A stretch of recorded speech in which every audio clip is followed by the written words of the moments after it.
Alright, this is the brakes before. You can see they're just gray. I got front and rear here, just silver colored brake calipers.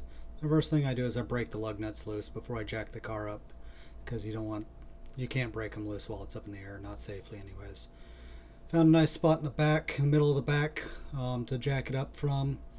Get it up high enough to get jack stands. It took me a bunch of tries to get it high enough.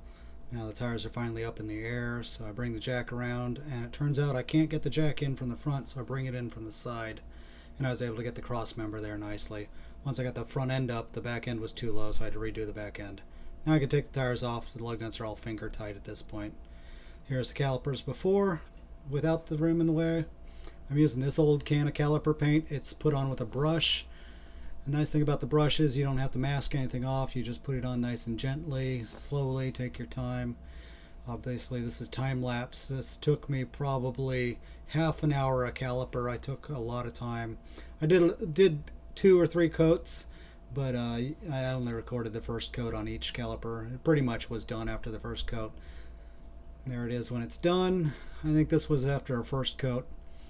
And then I go and put the rims back on. Yeah, it's pretty simple here. Obviously, like I said, you're not going to torque these while it's in the air.